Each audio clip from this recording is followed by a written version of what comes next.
After someone heard desperate cries from the shed next door, police discovered a sinister secret. On a spring night in 2017, Jennifer Elliott disappeared from her home. Certain that something was wrong, her mom took to the streets, hoping to find clues as to where her daughter had gone. But then she heard a strange sound emanating from a shed, and when she investigated, a horrifying story began to unfold. Elliott, aged 30, lived with her mother, Gail Rowe, and her son in Blanchester. The small town is located some 40 miles east of Cincinnati, Ohio, and the family seemed to be on warm terms with their neighbors. However, an unthinkable crime was about to intrude on their lives. In the early hours of April 26, 2017, Rowe returned home. She decided to look in on the two occupants of the house, but while she found her grandson peacefully slumbering in bed, Elliott was nowhere to be seen. Unable to explain Elliott's absence, Rowe decided to contact the police, and at around 1:30 a.m. she reported her daughter missing. Soon a police supervisor arrived on the scene. However, they could find no trace of the missing woman. Increasingly worried about her daughter, Rowe took matters into her own hands. With the help of a neighbor, she began scouring the vicinity for any signs of Elliott. Then, in a nearby alleyway, Rowe noticed a strange sound. Speaking to local news channel WCPO, she described the noise as sounding like pecking. Rowe said she wondered if the sound had been made by a cat, but she then apparently realized that the noise was coming from a shed on a neighbor's property. She began banging on its side and then called out, "Jennifer, if you're in there, peck again so that we know you're in there." She recalled saying, "We'll get you out." Shockingly, a noise came in reply.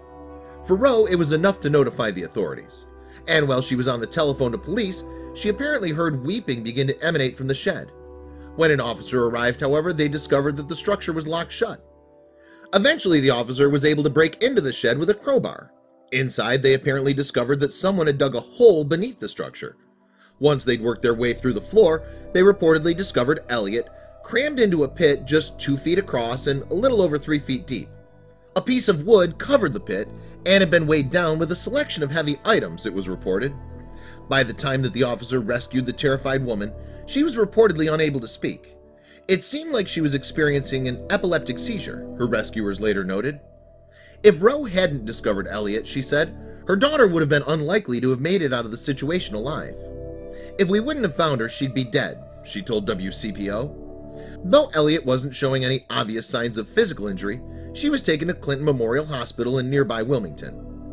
But how had Elliott ended up in the pit? The shed was apparently located on the property of Dennis Dunn, a local man with a history of mental health problems. Unsure of what to expect and suspecting that Dunn might be armed, the police officer called for support. More officers arrived along with a warrant to search Dunn's home. Given Dunn's record and the possibility that he had an assault rifle, a tactical team was called in to enter the house. At around 8 a.m. though, Dunn apparently came to the front door unprompted and looking as if he didn't have a care in the world. According to Scott Reinbold, Blanchester's chief of police, Dunn seemed to have little awareness of the drama that had been unfolding outside his property. In fact, he described the suspect as looking like he was about to walk his dog. An officer swiftly arrested Dunn.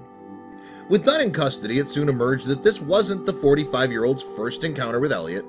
In fact, she'd apparently lodged a complaint about her neighbor in October of 2016. Dunn had allegedly been making harassing calls and sending her unwanted messages. Ultimately, Elliott had decided not to press charges against Dunn. However, according to Rowe, the man remained obsessed with her daughter. In an interview with WCPO, she explained that Dunn was nursing a crazy crush on Elliott. "He's just got it in his head," she said. And that wasn't the only time that Dunn had found himself in trouble with the law.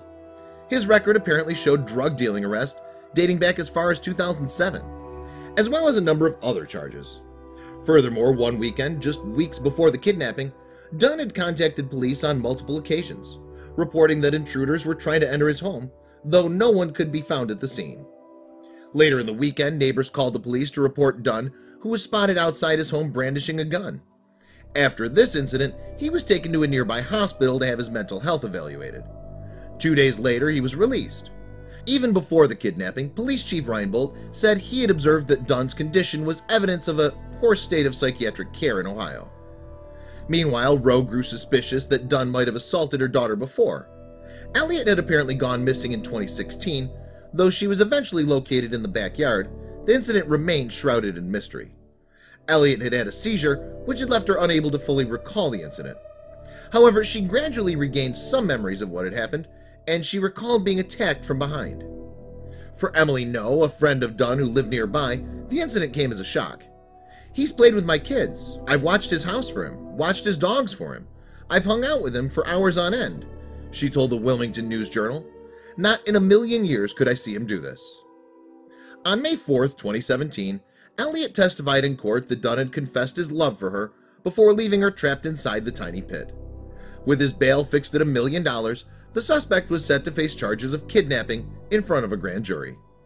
Dunn's attorneys argued that his mental health was too poor for him to stand trial. The prosecution apparently disagreed, though they accepted that he displayed symptoms comparable to schizophrenia. It was a sad case, however, one can only be thankful that Elliot survived the terrible ordeal that she suffered.